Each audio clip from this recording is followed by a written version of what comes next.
Yeah, good afternoon, sir. Yeah. I am presenting 36 years old gentleman, Mr. Venkateshwarlu, resident of Guntur, farmer by occupation, who presented to our hospital with chief complaints of palpitations since last 2 years and shortness of breath since last 2 years. So the patient was apparently all right. Murtuja, just give me the chief complaints. Sir, those are palpitations since last 2 years and shortness of breath, exertional shortness of breath since last 2 months, sir. Okay, fine. Okay. He was apparently, yes, sir. Right, 2 years back when he noticed palpitation on exertion while working in the fields. It was insidious in onset with gradual progression. The palpitations were rapid and regular, exertional.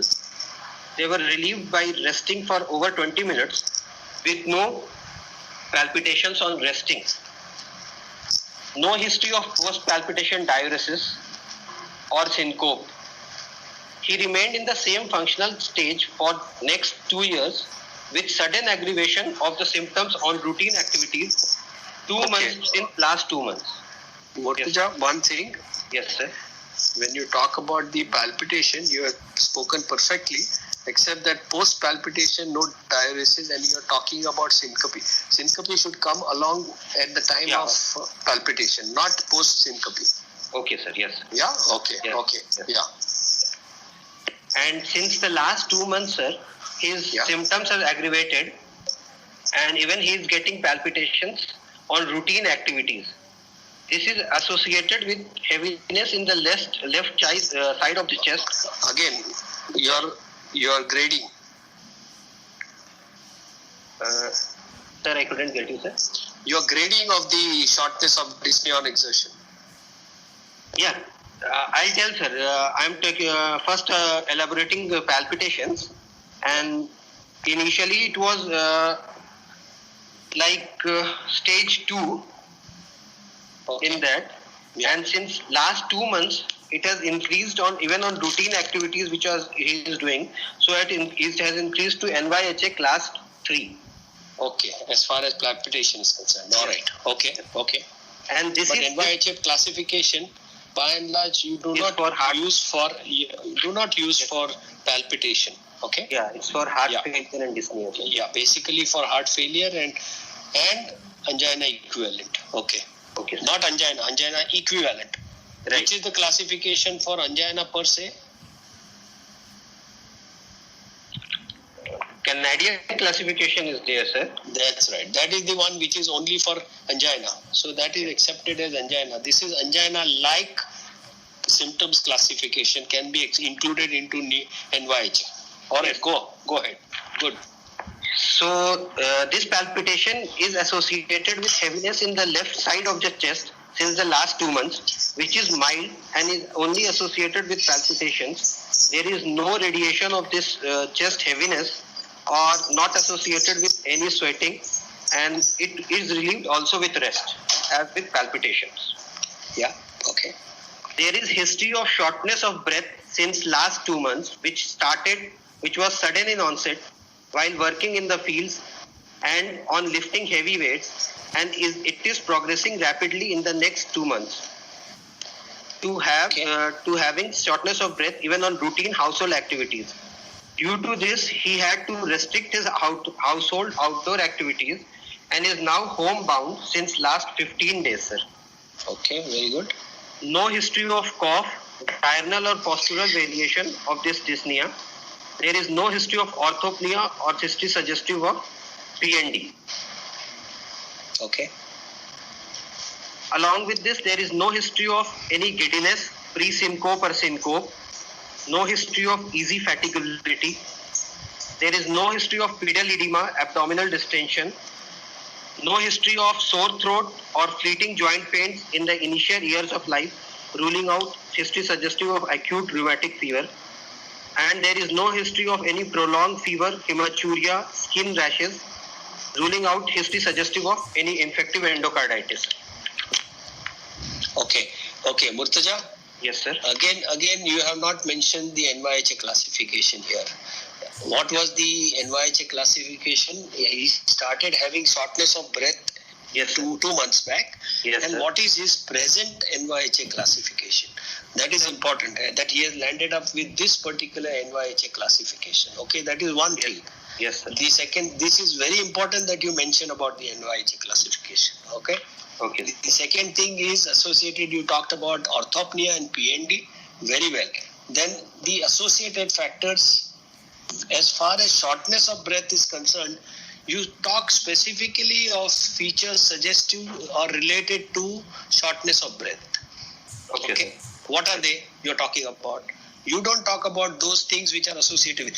You cannot include these into the features of rheumatic fever and infective Right. endocarditis into this. Okay. Yes. Yes. When you talk about associated features, you talk about this particular symptom also which you want to elaborate. You understand? Yes, Because sir. you are misleading us. You are misleading us. Yeah? So the negative history with dyspnea will be there is no history of orthopnea or PND, sir. Correct. Orthopnea and PND is one of the things, and any of the aggravating factors as far as this particular SOB is concerned. Yes, sir. It is being aggravated by exertion. Yeah, that is exertion. We know that it is shortness of breath because of exertion. Any other features which are likely to aggravate the shortness of breath? Any chest pain, associated chest pain along with it, sir? That's right. One is the chest pain. Whether any chest pain associated with this, which is precipitating the shortness of breath. Anything else? Anybody? So the shortness of breath is also associated at the time when palpitation is occurring. Correct. Sir. The second is along with it. palpitation.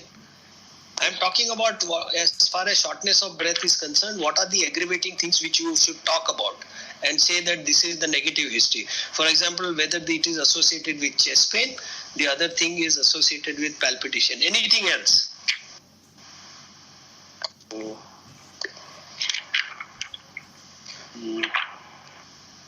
Any associated fatigue or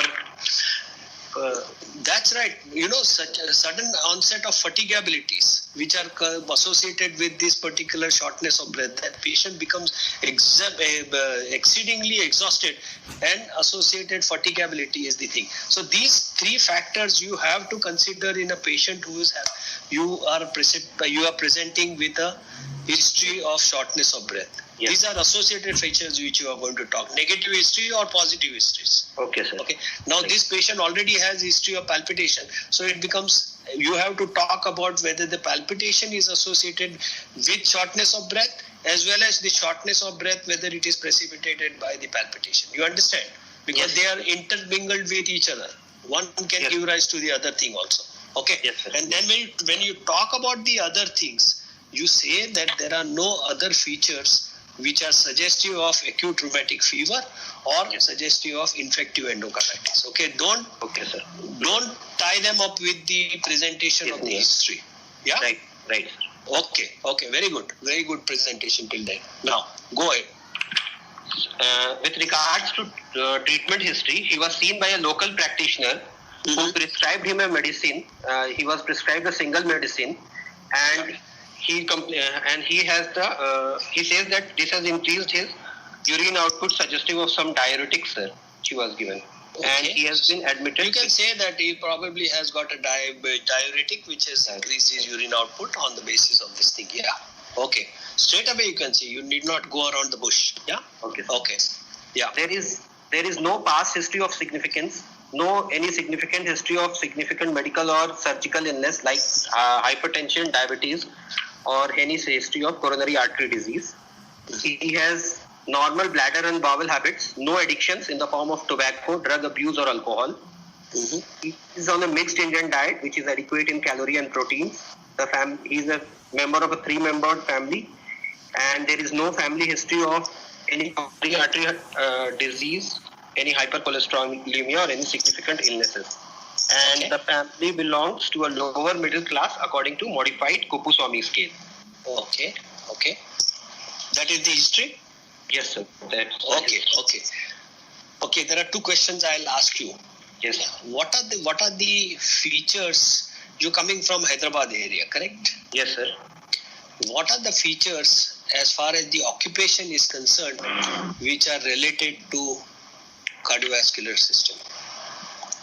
Occupational hazard manifesting for cardiovascular problems.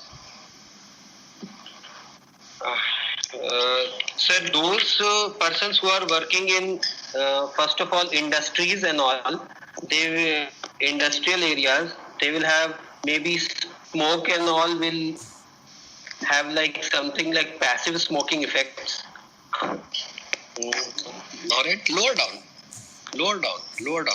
When you talk about industrial hazard, which is the biggest problem which comes with them?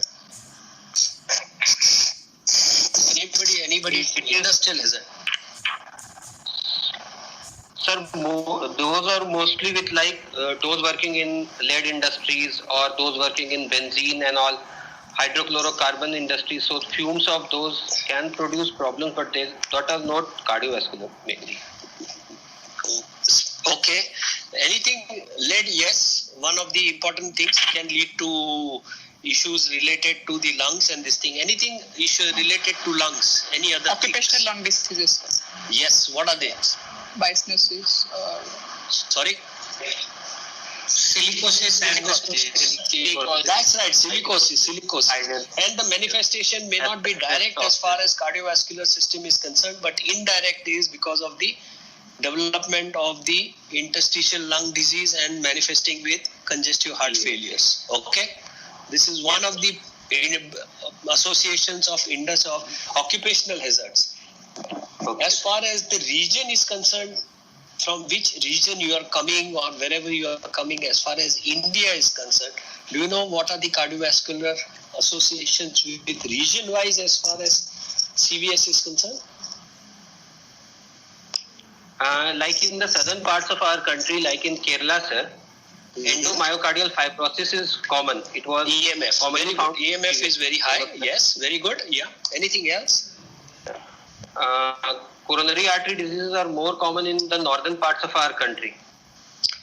Little lower down. Especially in Punjab. Lower down. Not so much to be taken up higher. Related basically to the area from which you are coming.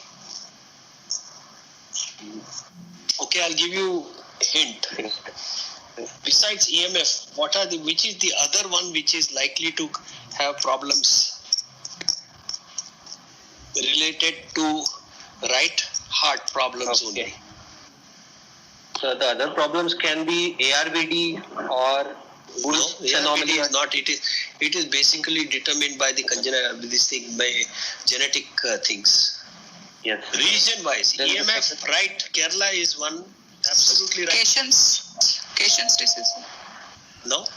Cations disease, selenium deficiency. No. So high altitude associated primary pulmonary hypertension and Very good. PPH. Primary pulmonary hypertension coming in high altitude, particularly in situations like Leh, Ladakh and other areas, PPH is common. The other focus of PPH comes in which area? Very important. It is in Kutch. Okay, Kutch area is one where the incidence of PPH is quite high. So you must remember these two things for PPH. One is coming into high altitudes, basically Leh, Ladakh areas, and the other is Kutch, which is manifesting in there. Okay, any other? Yes. Sir, Central India, Satpura belt, where hypothyroidism is very common. Sir, Central India, Satpura belt, where the hypothyroidism is very common. And That is a medical problem, yes, can manifest with cardiovascular thing coming as hypothyroidism. Hypothyroidism is coming in those situations, Central India. What about other things?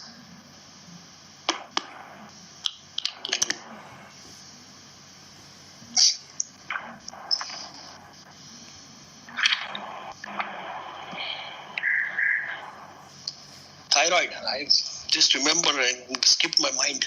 Okay, Himalayan region, sir. That we already said. We said about it. PPH, which is high altitude things. Yeah. And coming as in Kerala and this thing and the central. Yeah. Okay. Central India. Yes. Which is the region where you get Kala Azar most? Sir, Kala Azar is most common in Bihar and Uttar Pradesh. What is the cardiac manifestation?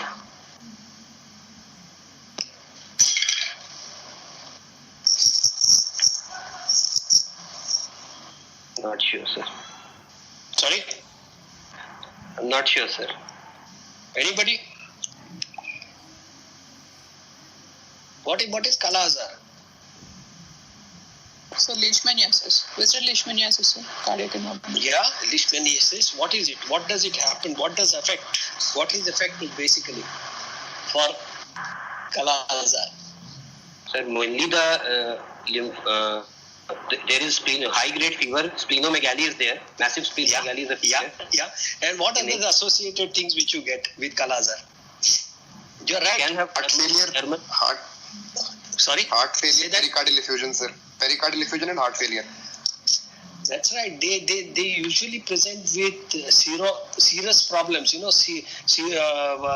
Presenting as pericardial effusion or pleural effusion, and these people also have got incidences of thromboembolic phenomena occurring in them. Okay. Okay, sir. So these are certain areas which we predominantly look for, or if this is coming from that particular area, you have to think about these particular things. All right? Okay. Right, sir. Now, Murtaza, coming to your family Yes, sir. history. Correct? Yes, sir. Yes, sir. Now, as far as the valvular heart, I think we are harping mainly on a valvular heart disease, possibly in this particular patient. So we are talking about which are the familial incidences of valvular heart disease which runs in the family. Sir, first of all, acute rheumatic fever, which can lead to rheumatic heart. No. That does not lead into familial. Okay. Sir, bicuspid aortic valve. That's right. Bicuspid or aortic stenosis, bicuspid aortic valve. What is the incidence, male to female? Sir, the incidence of male to female is 2:1. No, 4:1. 4:1. Okay. 4:1 in male to female Okay. of aortic stenosis, bicuspid aortic valve. Okay, Yes, sir. as per Perloff. Okay, one is aortic stenosis. Then second one what? Familial. Come on. Mitral We have valve. talked about. Comes a little later. Sorry. Mitral valve prolapse. Mitral valve prolapse is when you manifest as a part of the Marfan's or Marfanoid syndrome, which is there running into the family. Correct or not? Yes, sir. Then you talk about it as a familial thing. That's right. But lower down, coarctation lower down. That is again manifested as part of whether it is an exo syndrome coming in or not. Okay. I'll ask you that exo. Wait, that good you reminded me. Okay, fine. Which other? Hypertrophic cardiomyopathy, obstructive cardiomyopathy is no? Yes, sir. That should come higher up in card. The first thing which should come as a familial thing coming up is hypertrophic cardiomyopathy. Then comes your aortic stenosis, valvular aortic stenosis manifesting as bicuspid aortic valve. What about other things? We just talked about certain thing, no? PPH runs in the family, particularly if it is in the female side. Okay? Yes, sir. Familial incidency. Then you come to your Marfan's, then you come about coarctation, which can run into the families, particularly associated with chromosomal abnormalities. Okay, all this will. Understood? Yes. As far as familial transmission of non-cyanotic heart disease or heart disease are concerned. Okay? Yes, sir. Valvular. All right? Okay. Right. Okay, good. Go ahead. So, Okay, you are talking about this, and now as far as the history is concerned, yes, we sir. will try to come to whatever your consideration is as far Right. as the diagnosis is concerned. Yes. Sir, this has been a history which is there in from last 2 years, and there is since last 2 months there has been sudden deterioration. So I would like to consider those cases in which there is some acute on chronic, there is some acute insult on some chronic lesion, sir. All right. Okay. My first differential according to this history will be acute on chronic AR, which has led to LV dysfunction now, which can be due to either infective endocarditis, but we do not have any history suggestive infective endocarditis, or Okay. AR. Which Okay, Murtaja, Yes, sir. Murtaja, one sec. I'll interrupt you. Yes. One is you talk about non-cyanotic heart disease, okay, That's non-congenital heart disease, Okay, sir. which manifest with palpitations first, because that is the first symptom coming in, correct or not? Yes, sir. In your patient, that is the first symptom. So when somebody presents with palpitations, what are the things which Yes, will sir. come to your mind? What are the things which will, I'm talking about non-congenital Yes, heart sir. diseases, okay? Okay. Yes, sir. So we should basically keep, if we are thinking of palpitations due to cardiac causes, sir, we should basically keep two things in mind. First, it can be due to arrhythmia. We are limiting ourselves to cardiac only. Okay, sir. So it can be due to arrhythmias or it can be due to volume overload of the chambers of the heart, sir. With regards to volume overload of the chambers of the heart, as I said first, sir, like acute AR which has occurred on some chronic AR was there and acute insult has occurred, and due to that palpitations has increased, sir. And this Okay, acute insult I will can be- further interrupt you. Yes, You sir. have given us a history of palpitation which is regular, which comes only on exertion, which Yes, sir. relieves over a period of about 20 minutes when the 20. patient is resting, correct or not? So, sir. in other words, this is not an electrical abnormality which is occurring in this patient, correct or not? Yes, sir. It is Yes, not sir. an SVT or a VT Volume or overload. whatever it may be, okay? It is a Yes. regular one which is occurring because of exertion. Now you Yes. tell me what are the ones which are coming with palpitation in an exertional fashion and having a valvular problem, non-congenital heart disease. So first of all, sir, this One AR is your volume overload situations. Volume overload Yes, sir. situations, correct? For Volume example, overload. AR or MR. Yes, sir. Either of them can present because the volume is high. They will come with palpitation as a presenting feature, which may come on exertion and then relieve with rest. Correct or not? Coming regularly with exertion. Otherwise, it does not come. Right? Yes, sir. Yes. So, volume overloaded heart, either AR or MR. What other thing? Other causes of volume overload can, like sinus of Valsalva rupture acute, can lead to volume overload, and Yes, can produce. yes. Yes. Very good. Yeah. Then acute, sir. In the case of hypertrophic We are obstructive talking about cardiomyopathy, palpitation. We are talking about Yes. palpitation which has progressed and continuing since the last 2 years. 2 And years. coming on, these are basically exertional palpitation. So in other Yeah. words, it tells you that this is basically a palpitation which is occurring because of forceful contraction of the heart. of Correct? the heart. Yes. Correct or not? As far as the Yes, sir. palpitation is concerned. Now you link it with the shortness of breath which is coming since the last 2 months. Okay? What are the possibilities which are coming in the volume overload things? You talked about AR, you talked about MR, you talked about rupture sinus of RM. Valsalva. Yeah? Rupture sinus of It can Valsalva. be a case of dilated cardiomyopathy, sir, Yeah. which has Yeah. now presented heart failure. Yes. DCM. Can also be Yeah. HOCM, which has deteriorated, sir. Yes. All cardiomyopathies. Include all cardiomyopathies. Okay? Coming into this particular picture. Yes. Now presenting with shortness of breath, we will consider that little later on as a hypertrophic or congestive cardiomyopathy. Okay? Sir, can we also put primary PH as a differential? Because she is presenting with exertional pain and palpitations. Primary PH. Primary PPH, I would not consider that because usually it is not a volume overload feature. Presenting feature in PPH is a syncope or near syncope which comes. So here, because the palpitation is an exertional palpitation, that means it is a volume overloaded heart. That is for sure. Enlarged heart, in other words. So we cannot consider that the history findings. Okay? Again, the shortness of breath. There we would talk about effort intolerance rather than shortness of breath. Okay.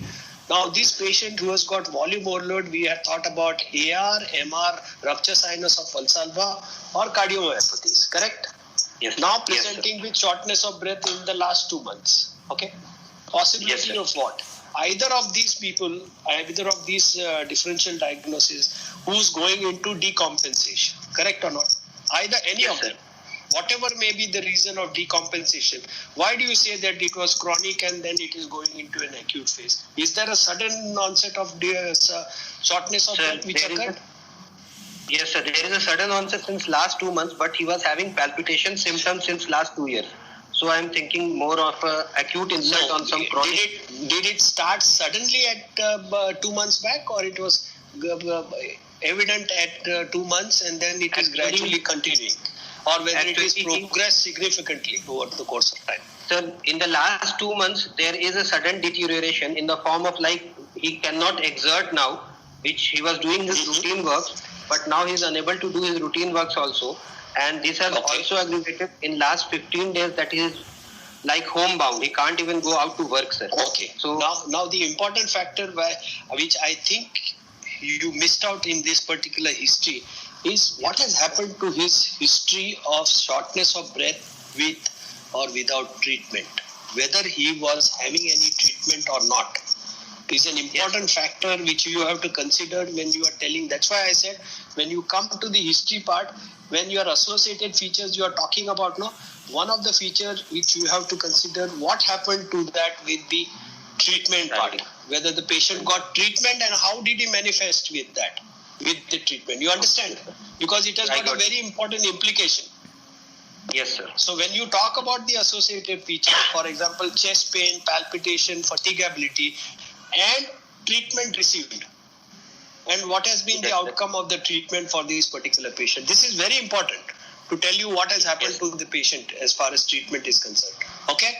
So we talk Yes, about sir. this patient who has gone into a left ventricular dysfunction, or I mean talking about a ventricular dysfunction in this patient, and is manifesting with this thing. So any one of them can be presenting with the LV dysfunction, isn't it? Either AR, either MR, rupture sinus of Alvaro, or cardiomyopathy. So PCM. these are the 4 diagnoses which we have in mind as far as the history is concerned. Once we go on to the clinical examination, we will be able to differentiate between all of these things. Okay? All right? Yes. Yes. Okay, Sir, can we very put congenitally? Sir, can we put congenitally corrected TGA with left AV valve regurgitation as a TD in this case? You can always consider that as a possibility in this thing, provided you come to a diagnosis later on. But you cannot include that as far as the history is concerned. Okay? As I said, the history, if you are considering, then the analysis will come little later on into the physical findings and the thing. If you find discrepancy in the situs and the side of the heart, as I always tell you, okay, that is the first diagnosis which will come into your mind of corrected transposition. Okay, and then the presentation usually for such people who are presenting with congenital anomalies, the presentation is much earlier, not at the age of 36 years of age. Okay. Okay, sir. Yeah. Okay. ASD in this? Yeah. Atrial septal defect, yes, you can take it to the back of mind if you are talking about a congenital heart disease which is presenting. But usually shortness of breath is not a feature which comes with atrial septal defect. In such situation, basically you can get palpitations because of the enlargement. They can get arrhythmias added on to the enlargement. But shortness of breath usually is not a presenting feature for these people. Okay? So it comes little lower down into the thing. We don't consider this as a present. And then usually they tend to have some history of repeated respiratory infections and things like that, because it is pulmonary plethora which is occurring in such patients. Yeah? Okay. Yes. Okay. All right. Okay. Yes. Okay. Sir, I go ahead, sir, for Yeah, examination. please. Yeah, go ahead. On examination, he is a middle-aged male of average build and nutrition, conscious-oriented, and he is quite cooperative. His vitals are: the pulse rate is 80 per minute, it is regular, rhythmic, it is high volume and collapsing. Normal character of the vessel wall, there is no radioradial or radiofemoral delay. All the peripheral pulses are palpable. signs of peripheral runoff are present, sir. Like, first of all, in this case, Landolfi's sign was present, in which the pupils were dilating and constricting alternatively. There was lighthouse sign present in this. Waterhammer pulse was present in this case, sir. Then Quincke's sign was present in the nail beds in this case. Durosier's sign, Durosier's murmur was present in this case, and in the dorsalis pedis was also easily palpable. That is, the Shamroth sign was present in this case, sir. Okay, so all peripheral signs of runoff were present, sir, very much evident. Okay, all peripheral And- signs. Okay. Yes, sir. The blood pressure was 124 by 60 millimeter of mercury in the right arm, with a pulse pressure of 64 mm of Hg. In the left arm, it was 120 by 58, with a pulse pressure of 72 mm of Hg. In the lower limbs, the systolic pressure was 148 on the right side, and on the left side, it was 146 mm of Hg, sir. Okay. So there is a wide pulse pressure, and there is a systolic, there is the difference between the upper limb and the lower limb systolic blood pressure is approximately 24 to 26 mm of Hg, sir. The respiratory rate was 18 per minute. It was abdominothoracic regular. He was afebrile to touch with a temperature of 98 degrees centigrade. The saturation was 96% in all four limbs. He had a BMI of 17.5 kilogram per meter square, with a upper limb is to lower limb ratio of 0.8 and an arm span of 165 against a height of 167 centimeters. Some pallor was present. There was no icterus, cyanosis, clubbing, Hello, Murtaja. Sir, Before I go on to the other parts of it, I'll also Yes. talk. When you talked about the height, did you talk about the arm span? Yes, sir. I talked about height and arm span, sir. What is the arm height span of was, the arm span? sir, height is 167 centimeters. The arm span is 165 centimeters. Arm span What is is- 2 centimeters less than the height, sir. What is the ratio which is supposed to be diagnostic of Marfan's? For diagnostic to be Marfan, at least the arm span should be more than 5 centimeters more than the height, sir. Yeah, okay. That is one aspect And- of it. What are the other Yes. criteria of And diagnosing other Marfan's features- on the basis of structure Clinical, from sir, other of the features- skeletal? Yes. First of all, he will have like wrist sign and thumb signs are there, sir. Yeah, this sign, thumb sign, very good. Then he will have tall habitus, tall morphinoid habitus with long lips. He can have anterior No. You dislocation. tell us specific things which are diagnostic of Marfan's. You talked about So the there will be arm span, and you talked about Yes, the wrist, you talked about the Yes. thumb. What about the Yes, other sir. things? in the eyes there will be anterior dislocation of the lens, sir. How will you see anterior dislocation of the thing on clinical examination?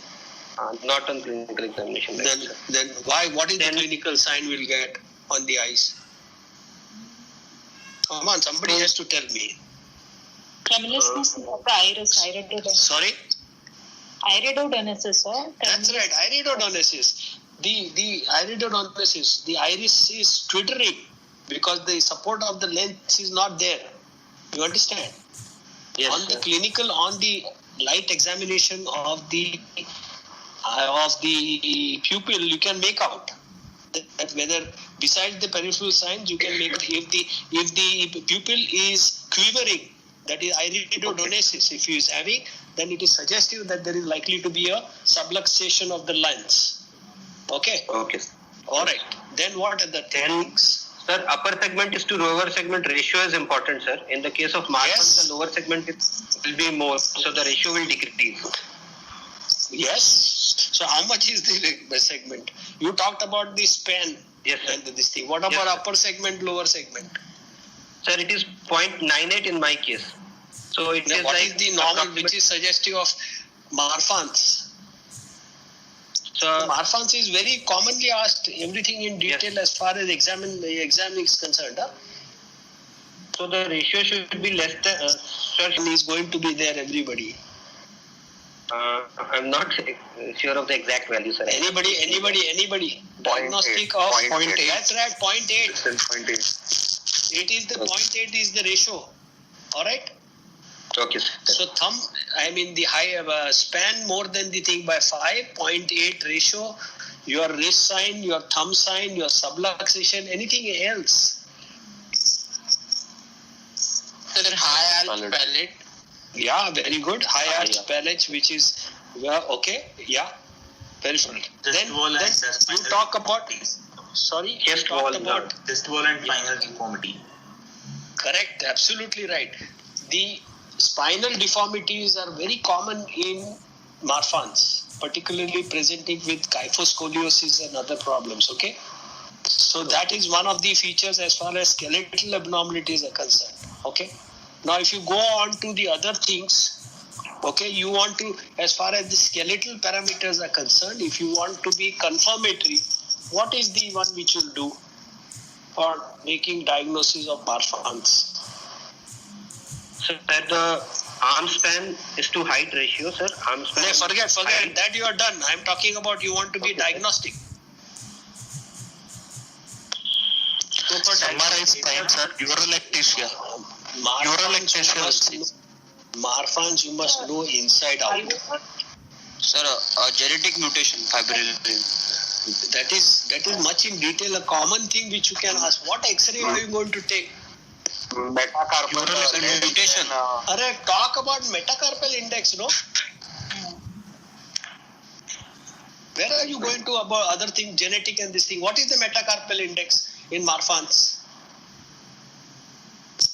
Murtaja. Yes, sir. Marfan's you must know inside out as far as DM exam is concerned. What is the, come on, somebody has to come out with metacarpal index. What do you do in metacarpal What an index? 8.4, sir. What is the metacarpal index? So it is the average ratio of the length of the metacarpals of second, third, and fourth. Average width of this 4 metacarpals. Yes. What is the diagnostic thing? What is the magic figure? No, now I am not going More to than tell you everything. 8.4, sir. I am not going to tell you everything. You should read and lend me next time. Now I am going to write down here and I am going to reason with the metacarpal index. This is one of the diagnostic features of Marfan's. Okay? You don't go into genetic things into the. Yes, sir. So, Murtaja, you are going to tell me next time about the metacarpal index. Okay? Okay, sir. Yes, Okay. sir. Now, before you go on to the other thing, I was talking something about the exo. Somebody had mentioned about exo as far as coarctation is concerned. Correct? So I'm just diverting a little bit. Coarctation of aorta. Okay? Yes, sir. Or otherwise, I think we will come later. Okay. I'll come to the peripheral signs now in this patient, Murtaja. You talked about his pulse pressure of about 64 to be precise in the right upper extremity. And his right lower extremity pulse is only about 24 to 25, correct? Yes, sir. In a patient you are talking about who's got a wide pulse pressure, right? Yes, sir. So you keep this in mind. You are talking about all the peripheral signs of aortic regurgitation. Correct? Yeah. Okay. Ideally, These peripheral signs of aortic regurgitation usually come when there is a very, very wide pulse pressure. They do not come like this with a pulse pressure of just about 60 or so. When there is a significant discrepancy between 120 and 140 or 150 as far as the right lower extremity pulsation is concerned. So this is a discrepancy as far as your findings are concerned. All right? Okay. Okay. Yeah. But usually, then the other thing is when you are taking the pulse pressure or the blood pressure in a patient who has got aortic regurgitation. Yes. Okay. How do you determine what is the diastolic pressure in this particular patient? So actually, we won't if we are getting if we are measuring with a sphygmomanometer, sir. There we will get for diastole we won't get a clear cutoff. So we will take the muffling of the sound which we are getting, because the sound will go up to 0, sir.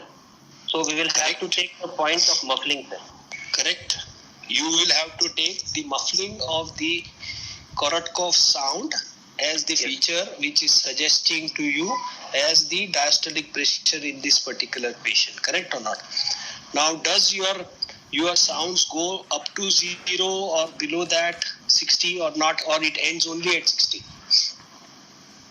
Sir, it was going below 60 actually. Then you have to mention. So you have to mention. Was there from, yes, sir. So the feature in the blood pressure what you have to give is to give 120 by 60 by whatever it is. Okay? Okay, till when we can hear the sound, right? Yes, yes. And then you elaborate that this is the muffling of the sounds and this is the disappearance of the sound.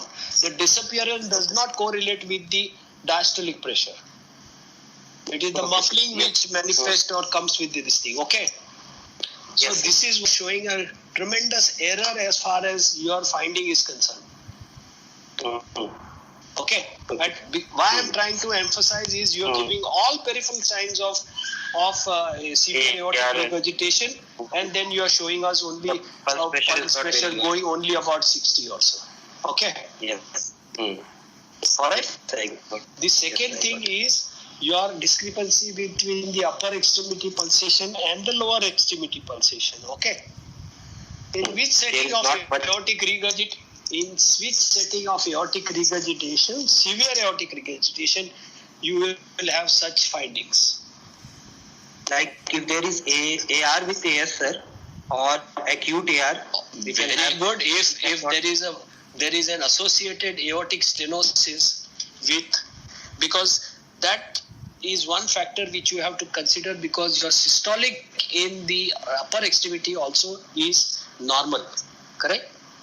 In a wide pulse pressure with aortic regurgitation, usually the range is that the systolic increases, the diastolic goes down, and that is how it gives rise to wide pulse pressure. So here in your case, the systolic pressure also is decapitated, okay, at about 120, and that is why you might be finding that there is a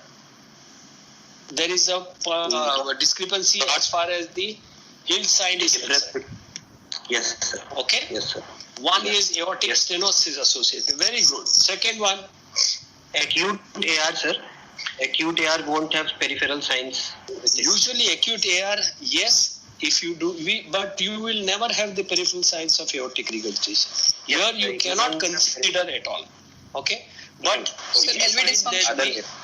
That's right. LV dysfunction if sets in a patient of aortic regurgitation, if significant LV dysfunction sets in, then the systolic is going to be decapitated.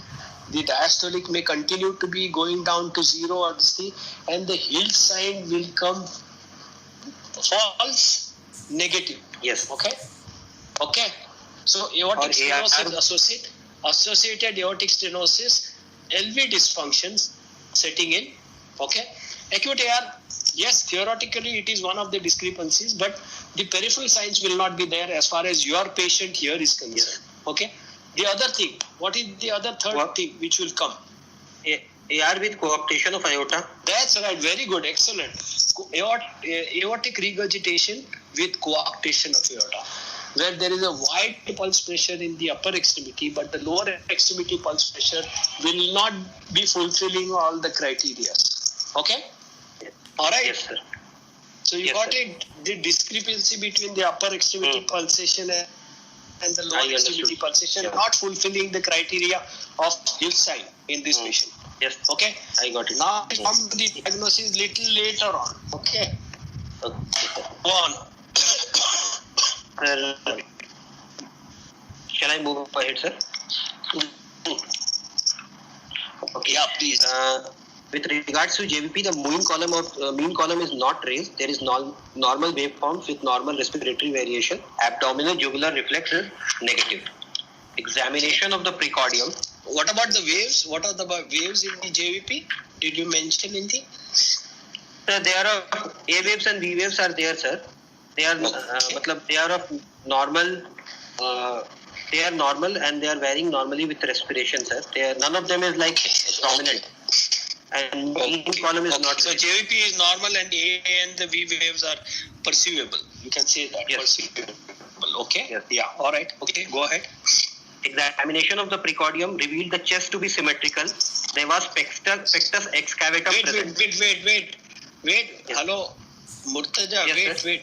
Don't run away. We are still at JVP. We are still at the. In your case, the JVP is not showing signs of any Heart congestion or right ventricular. Yeah. Okay. Right ventricular congestive cardiopathy. Now Yes, you have a patient who has got signs of peripheral runoff. Okay. Yes, sir. Okay. All right. You're Yeah. talking in terms of aortic regurgitation or other features. Now, Yes. what are the features where there is a runoff, but there is a reflection of that on the JVP? First of all, like, sir, if there is something opening into the right chamber of the heart, like RA or RV, like ruptured sinus of Valsalva opening So into the talk right first, heart. no, rupture sinus of Valsalva. Rupture sinus of Yes, sir. Valsalva, where you will get the peripheral signs of runoff, and you will get There. a JVP which is Reflection of- raised, wherein you might get an A wave as well as a V wave significantly high if you have the rupture into the right side. Correct? Yes, sir. Okay, that is one situation. What is the other situation of valvular heart disease, aortic valvular heart disease, where you will get prominence in the jugular venous pressure, and what is that? Sir, if there is like AR, acute AR, which is leading to left ventricular failure, which in turn has led to right heart failure, producing secondary right heart failure to. No. Don't stretch your imagination too much. Okay, not your acute AR. No, Okay, sir. does not reflect itself with the JVP. Which other? Okay, sir.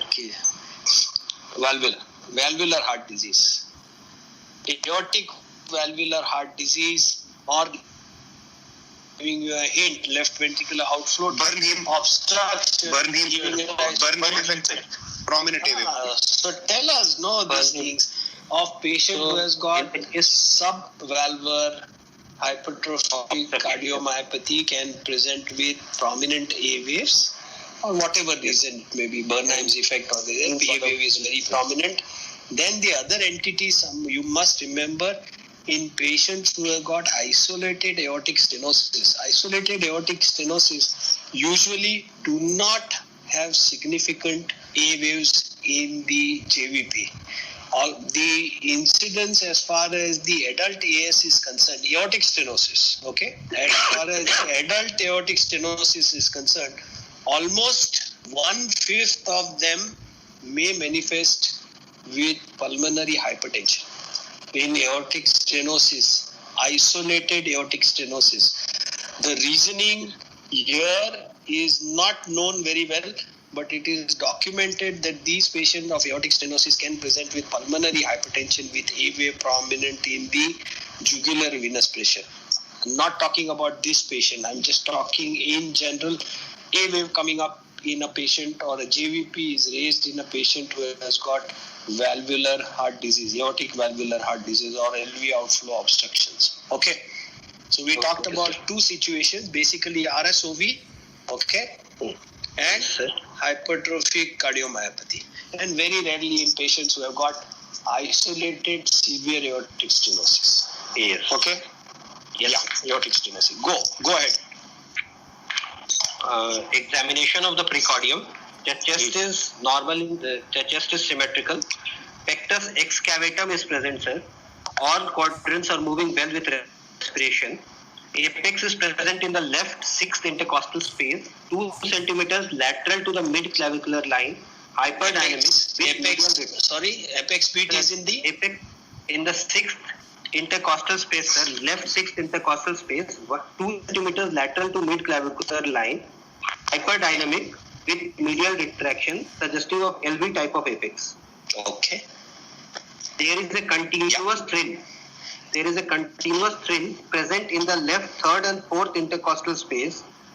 There are no parasternal or epigastric pulsations. I am not able to hear you properly, Murtaja. Sir, I am not able to hear sorry, you. Sir, can you I am hear not me now? able to hear you. Now I can hear Hello? you. Yeah. Yeah. Continuous Sir, thrill. sir, there is a continuous thrill which is present in the left, Yeah. third, and fourth intercostal space, sir. Okay. Left, third, and fourth intercostal spaces, parasternal region. Yeah. Very good. Parasternal. Okay. Yeah. Then. There are no parasternal pulsations or epigastric pulsations. Okay. Suprasternal pulsations are prominently seen and felt, sir. Carotid Okay. pulsations are present. And carotid pulsations What do you are mean present. carotid No pulsations are present? Suprasternal pulsations are present, basically. Yes. Yeah. What about thrill in the suprasternal region or into the carotids? Important or not? Sir, yes, sir, they are important. But they are not there, sir. They are So not. you say that it is a negative point. Yeah. Important negative point. Yes. Okay. Uh, All right. on percussion, the left heart border corresponds to the apex. The right heart border is retroesternal. Liver dullness is present in the right hypochondrium, and stomach tympani is in the left side. Left second intercostal space is resonant. Okay. Moving Left on to second the intercostal space is resonant. resonant. Yes, sir. Oh, okay. Moving on to the auscultation. The first heart sound is normal. The second heart sound is normal in intensity with normal. Okay. Wait for the auscultatory findings. Okay. Yes, sir. Wait for the auscultatory findings. Now you know that the patient has got abnormalities of the chest wall. Yes, sir.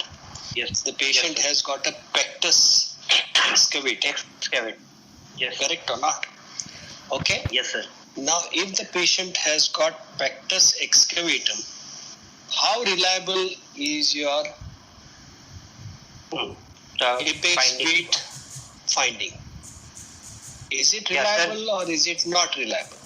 Sir, it won't be that much reliable because the pectus excavatum is there. It won't be that much reliable, sir. Okay, now you come to pectus excavatum. Yes, sir. What do you mean by pectus excavatum? Sir, in this case, the sternum will be deeply seated inside, and there will be like something like depression in the area of the sternum, sir. It will be Yeah, like okay. excavated. Okay, very good.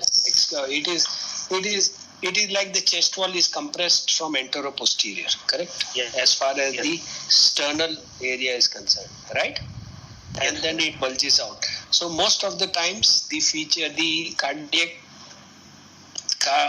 heart is pushed onto the other side. 1 second, I got a call from Dr. Mohan Joshi. One Yes. minute. Yeah. Yes.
Excavatum. Excavatum. Yes, yeah, sir. pectus excavatum. Now, most of the time, because of the abnormality of the sternum and the spine, usually the cardiac structures are pushed to the left side. Most of the time, okay. Yes. If they are behind the sternum, still remain, that gives rise to some other issues. Okay. Now, if you have a patient who has got pectus excavatum, okay, Yes, sir. how will Yes. you make a diagnosis that the patient has got pectus excavatum? What is the closest finding related to pectus excavatum? So, like clinically, we will have to see, like if we put a ruler, sir, in the anterior chest, there will be a depression in the middle part, like at the manubrium, at the sternomanubrial junction. From the lower chest point. wall, if you put the ruler, then you will Yes, get a sir. depression in between. How much is Yes, the sir. depression which is supposed to be suggestive or diagnostic of a Never. Sir, in adults, it is more than 3 centimeters. 3 centimeters? That is huge. No, That is huge. 3 centimeters is huge. Okay. Too much. Anything? Yes. Okay, I will not ask you. Anything more than 2 centimeters, if you find that the depth is more than 2 centimeters, it is Okay, sir. highly suggestive of a pectus excavatum. Okay. Okay. Alright. Yes, sir. Anything Yes, else you want to see as the diagnostic of pectus excavatum? Something? The lateral chest. Yes, very good. What is that? See, In the lateral- the differentiation as far as the X-ray diagnosis is concerned is very close to what is called as the SBS. Okay? You know what is SBS? The straight back syndrome. Okay, sir. You know straight back syndrome, no? Does anybody know about straight back syndrome or not? I don't hear anything Yes. from anybody. Yes, sir. Yes. Loss of the lordosis. Basically, it is because of the loss of the lumbar lordosis, and that is why you get what is called as a straight back syndrome. Okay. Now, the straight back syndrome clinical features can be very, very closely mimicked by the pectus excavatum as far as the cardiac thing is concerned. Okay. All right. Now, Okay, if you sir. talk about the straight back syndrome, first thing is, what is the cardiac feature which you get with the straight back syndrome? You are slightly deviating from your case. Yes, Mitral sir. valve prolapse. First is mitral valve prolapse. Why do you say that? Mitral valve prolapse? No.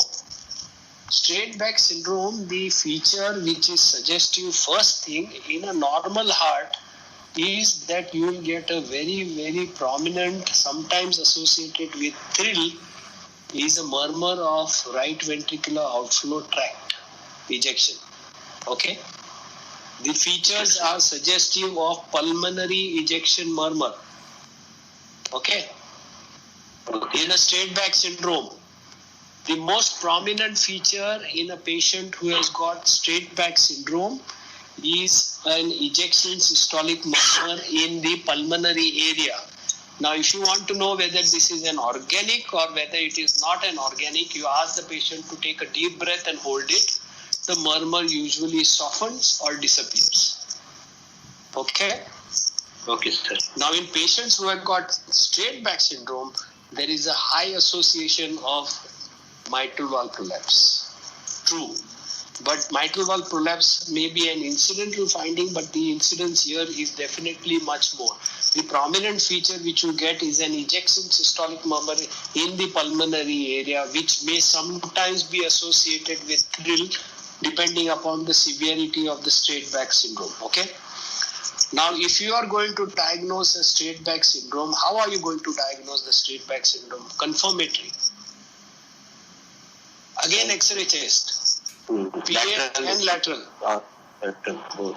Yes. PA and lateral, correct? Yes, sir. Now, what is the ratio diagnostic of a straight back syndrome?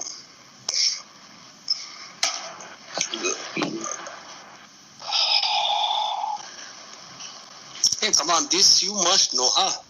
This you must know. So 2 things on the skeletal things I am going to ask you next time. One is your metacarpal index. The second is the ratio for straight back syndrome. Okay, sir. Okay? Write it down. Somebody has to tell me. Who's going to tell me? Murtaza? Yes, sir, I'll Okay. tell you. All right. Okay. So go ahead now. We are talking about now in your findings of clinical examination.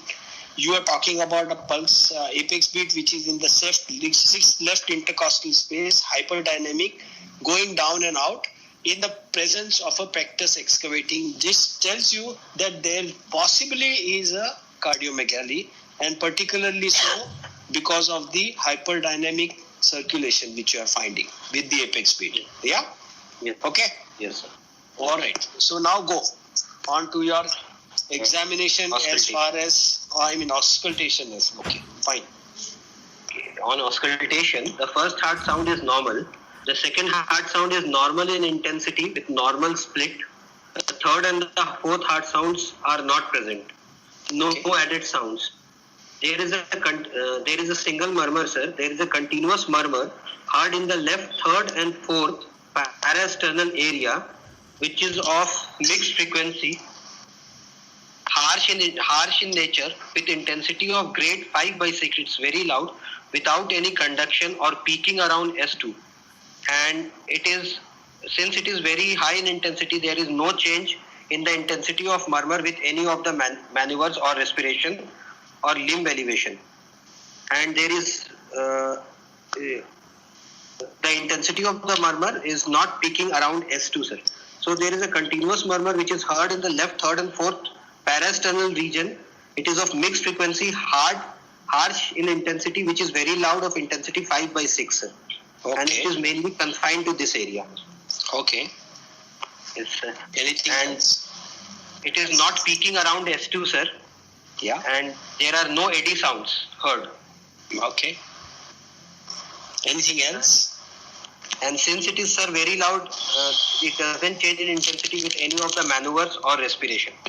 It All is right. 5/6 intensity. Okay. Yeah. It is. If it is 5/6 associated with a thrill, it's going to be a very loud murmur. And Yes. and whenever you see a loud murmur, a continuous murmur, you have to talk about negative feature of hearing over the side of the chest and the back of the chest. Okay. Okay, sir. Yes. In any why do you say that it is a continuous murmur and this is not a to and fro murmur? First, for a continuous murmur, sir, like as we define continuous murmur, it is a murmur which starts in systole and it overrides the S2 and it ends in diastole. So S2 is overridden in this murmur. It is a part of this murmur. Whereas in the case of to and fro murmur, the S2 is heard distinctly, sir. There will be a systolic component and there will be a diastolic component with distinct S2, and there will be a gap between the S2 and the starting of that diastolic murmur, sir. Absolutely right. Very nice. Now you tell me, what are the conditions in which you get a to and fro murmur, like what you are getting throughout the systole as well as throughout the diastole? Yes, sir. The differentials of to and fro murmur, first of all, is, sir, VSD with AR, sir. Second, TOF with absent pulmonary wall. AS with AR. What? TOF with?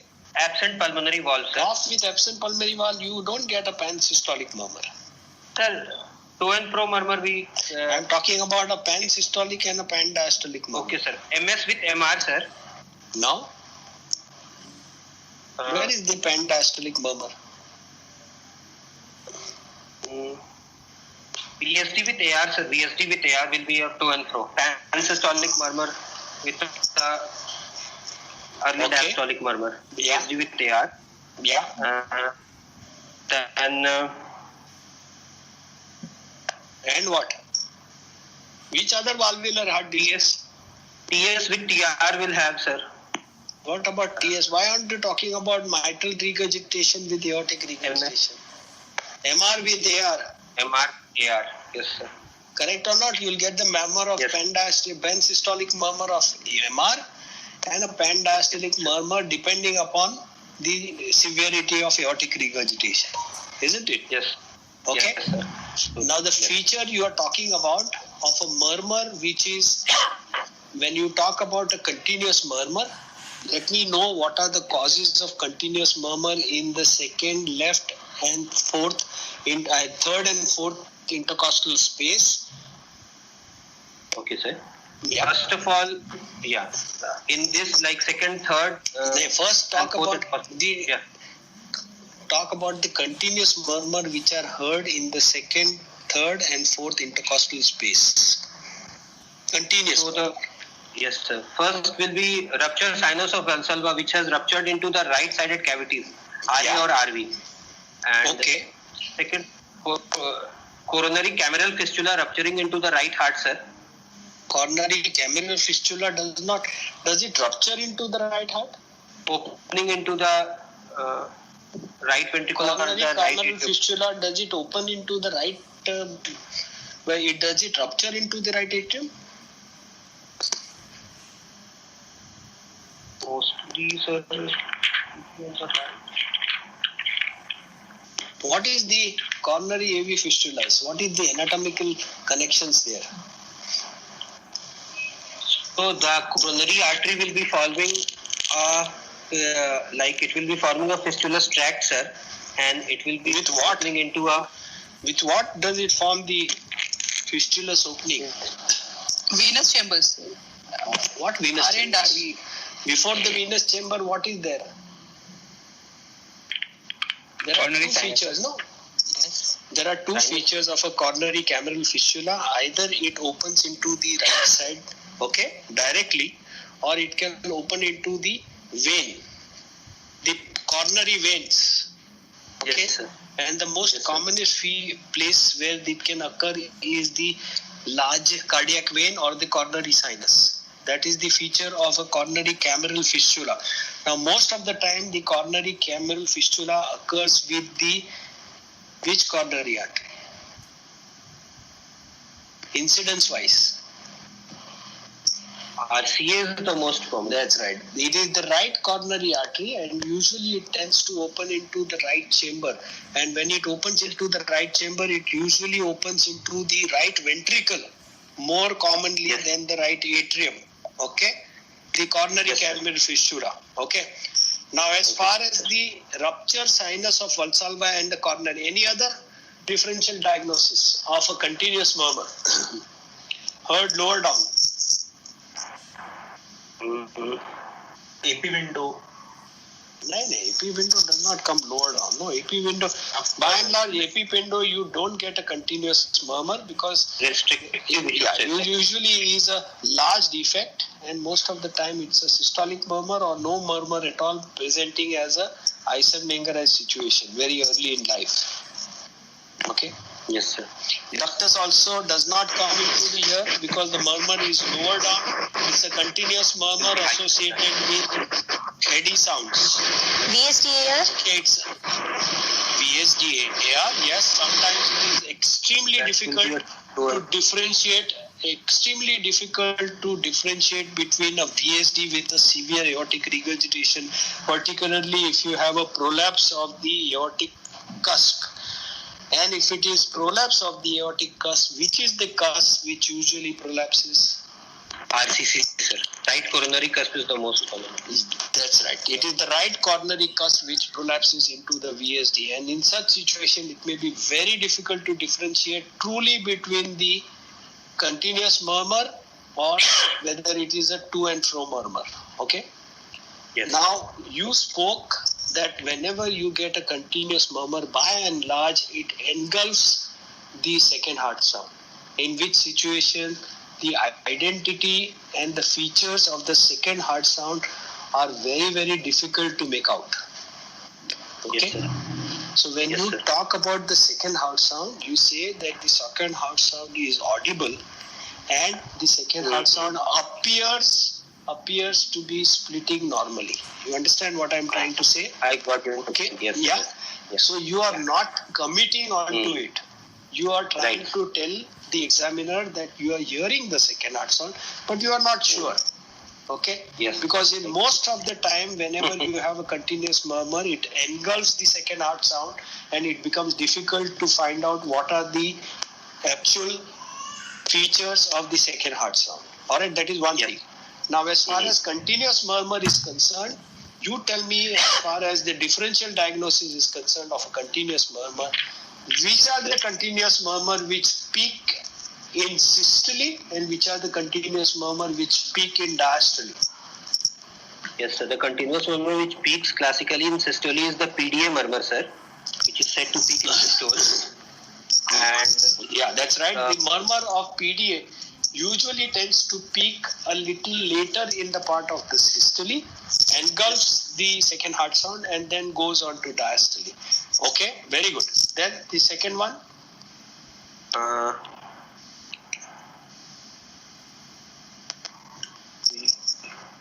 the Which are other the murmur murmurs? Peaks in diastole. Sorry. RSOV murmur peaks in diastole. Yeah, RSOV murmur. Yes, I'm talking about first come to systolic accentuations. Any other? Restrictive AP window. By and large, AP window usually has to be a very small AP window. Then yes, it accentuates during systole. It is very, all the features are suggestive of a AP window is very close to a ductus.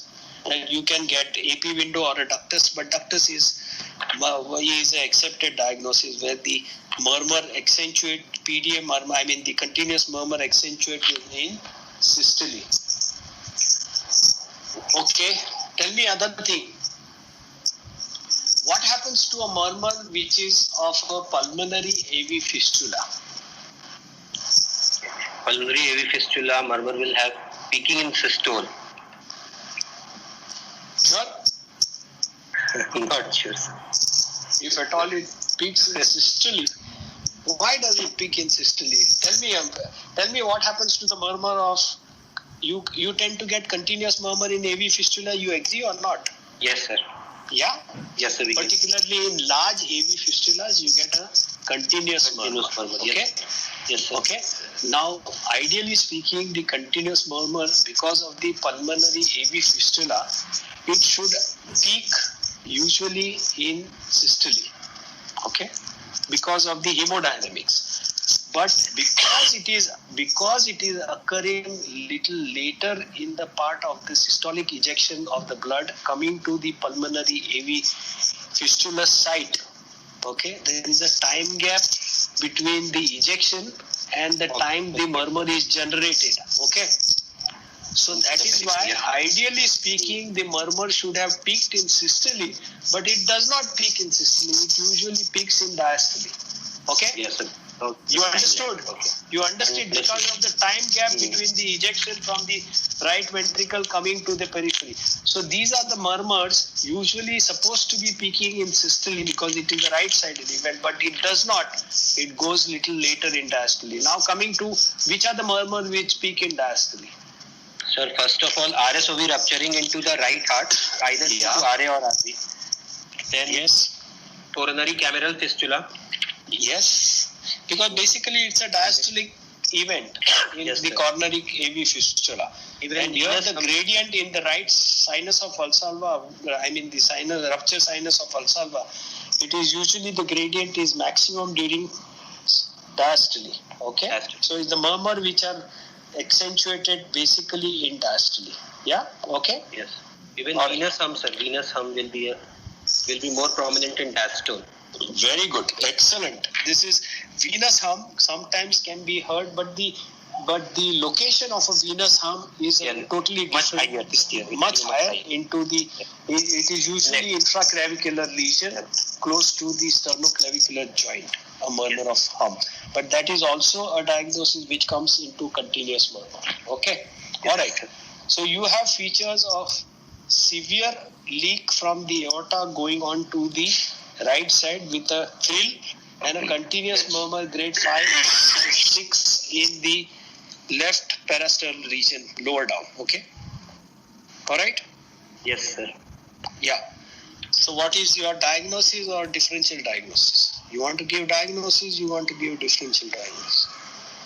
Sir, I would like to put it is very obvious from the examination findings, sir. Even before auscultation, it was very obvious. I would put a diagnosis state-wise, sir, as it to be a situs solitus, levocardia, cyanotic congenital heart disease with left to right shunt, post-tricuspid shunt, acute rupture sinus of Valsalva into the right ventricular cavity.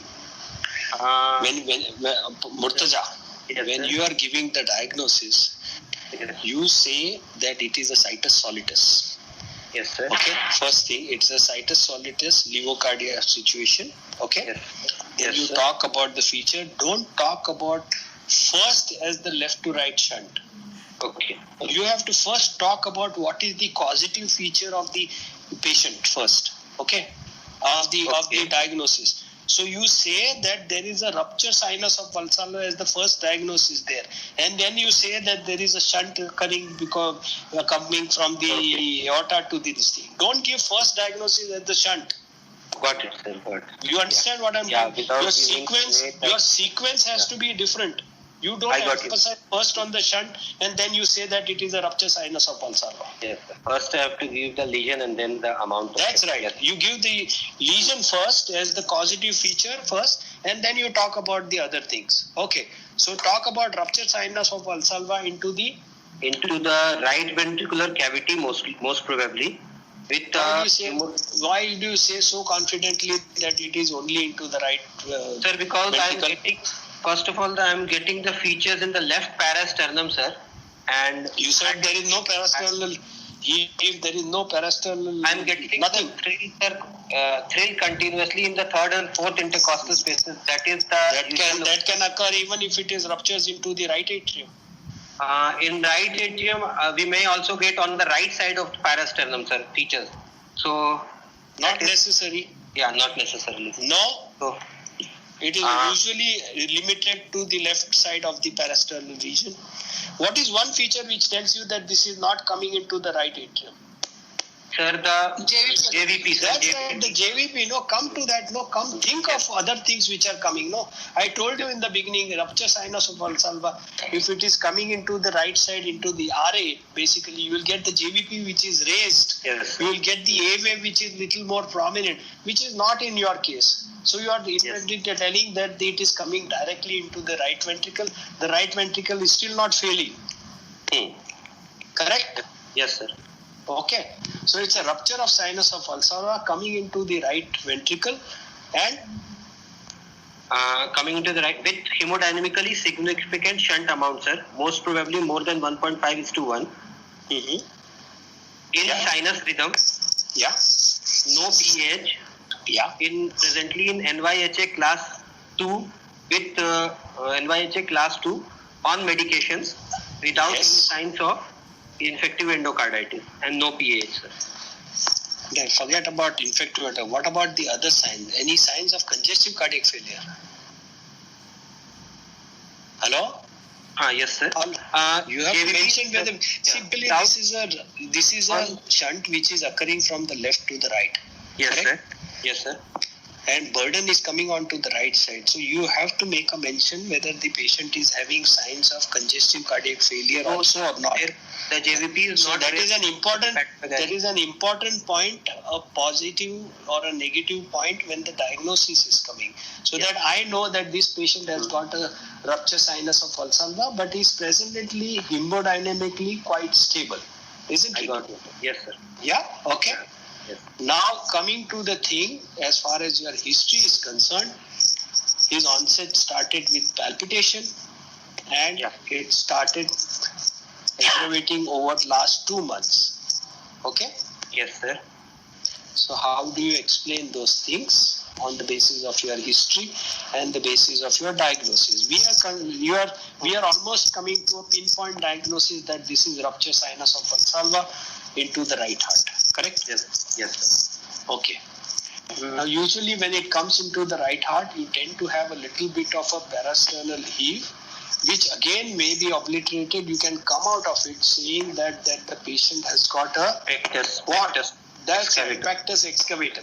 you would have expected this patient to have some signs of parasternal activity which is reflecting the right-sided events, but you are not because of the pectus. And you can you can easily get out of it. Okay. Yes, sir. Okay, sir. All right. Okay. So what did I ask you? The question? Sir, that the yeah, history correlation. Symptoms since last 2 years, but he has been symptomatic mainly in the last 2 months. So, sir, can we put it like, I would like to put it like it was initially it was a rupture which was very small in amount of RSOV, and it has suddenly the rupture amount has increased in the last 2 months, and so he has presented with features of heart failure. Maybe it was a hemodynamically insignificant shunt initially, which was very small, but in the time duration of 2 years, it suddenly has, the amount of shunt has increased because of acute rupture maybe. What acute rupture? The rupture has already occurred. It was like very small initially, sir, but now the amount has increased. Yeah. Okay. Okay. Anybody else wants to give an explanation for this? That the patient is having started with very minimal symptoms and then has aggravated over the course of time. Previous VST, sir. So previous VSD was there, sir. So there may be a cooptation failure which is causing AR initially. So don't. Who's this? What is your name? This is Dr. Chetan, sir. Chetan, don't make statements which will land you up in trouble for talking about VSD with coarctation and things like that. Okay, don't talk about things. Now we have come to a diagnosis which is suggestive and which is pinpointing definitely towards rupture sinus of Valsalva into the right side. We are talking about what is happening. Why does it that the patient had a rupture sinus? By and large, you must remember that rupture sinus of Valsalva is an acute or a semi-acute situation. Yes, sir. Correct or not? Yes, sir. Most of the time it is like that. Here is a patient who has had a rupture sinus, the features of complaint starting about 2 years back, and then since the last 2 months it has deteriorated. Yes, sir. Correct? Yes, sir. So I'm asking you an explanation. You gave an explanation stating that there is an acute rupture. What is acute rupture? He already had a rupture of Valsalva, sinus of Valsalva. What I was saying, maybe you spoke about VSD. Yes, sir. Maybe patient was having a VSD which was causing the cusp prolapse, which was causing AR. So initially he was having palpitations. Over a period of time, the cusp has prolapsed so much, and now RSOV has developed 2 months back. So because of that, acute heart failure has developed. Very good. Excellent. See, you must remember, what is the etiology of rupture sinus of Valsalva? First is, Murtaza, you tell me, which are the sinuses? You know that the right sinus of Valsalva, the right most sinus, is divided into 3 parts. Correct? Yes, sir. The anterior 1/3, the middle 1/3, and the posterior 1/3. Correct? Yes, yes, sir. Correct or not? Yes, sir. Of the right sinus of Valsalva. Okay. As far as the anatomical connections which come closest to it are what? So, for example, there are 3 positions in which the rupture sinus of Valsalva can go. One is into the RA, the other is into the RV, and very rarely into the PA also. what? It goes into PA or other chamber, left heart also, sir, LV. This does not go into the LV, it goes into the left atrium. Okay. Okay? That is on the basis of the features of the proximity of the sinus of Valsalva sinuses. Now the sinus has got 3 scallops, right sinus, which is divided into 3 parts. Okay? Now you tell me which one is likely to go into which part? Sir, in the right sinus, the left portion of it will go most probably into towards the pulmonary valve, sir. Whereas the mid portion of it will go towards the right ventricle. The most anterior portion of the 1/3 usually tends to rupture into the right ventricular outflow tract. Yes, Okay. sir. Yes, sir. The middle 1/3 goes closest RV. to the body of the right ventricle. Yes, sir. The posterior part goes to the right atrium by and large. Okay. Yes. It is only the non-coronary cusp rupture which might go into the RV. left atrium. Non-coronary cusp, left atrium. Okay. Okay, Very sir. close to it. All right. Yes, so sir. these are usually the anatomic features of rupture where it is going to occur as far as the right cusp is concerned. Okay. Yes, sir. Now, most of the time, the rupture of sinus of Valsalva is associated with what? It is associated with, like, AR is a common feature, sir, in those cases because of the prolapse which of the right. It is basically because of lack of support to Yes. the sinus as far as the aortic right cusp is concerned. Okay. This leads Now, to- many a times the cusp support is lacking because of a underlying small VSD which might be there to begin with. Yes. Okay. Now, most of the time, initially, the VSD gets closed with the prolapse of the cusp, and ultimately, the cusp prolapse is so much that it starts giving rise to aortic regurgitation into the right side. You understood what I'm trying to say? Yes, sir. That the prolapse goes on increasing over the course of time. So this is a sign that this patient has got a rupture sinus of Valsalva, which is not a very acute situation going in to a sudden increase in the symptomatology. Now, whenever you get a sudden increase in this symptomatology, there are two causes which can give rise to this particular entity. First is if you have aortic infective endocarditis occurring in a already prolapsing aortic cusp, and the second is post-traumatic. Post-traumatic, yeah. Okay. Okay, sir. These are the two features where there is going to be an acute presentation of rupture sinus of Valsalva occurring into the right side. You got it? Yes, sir. The second is the natural history of rupture of sinus of Valsalva with somebody said that it is because of VSD. The initial phase there was only a prolapse. It was only a regurgitation which was occurring. Now the prolapse has increased significantly and then giving rise to a direct right to left shunt occurring. I mean left to right shunt occurring with a rupture sinus of Valsalva. Okay? Yes, sir. You understand? Yes, So sir. this is likely to be the situation, but it does not warrant that it could be a rupture sinus of Valsalva which was initially supposed to be very small and over the course of time it has progressed significantly. Okay? But our clinical diagnosis is more likely that if you present acutely, it is either going to be a post-traumatic or it is going to be a infective endocarditis situations in these patients. Okay? Yes. All right? Okay. Yes, sir. All right. Okay. Very good. So, what about the ECG or Yes, sir. X-ray? I'll just share the screen, sir. I have. Yeah.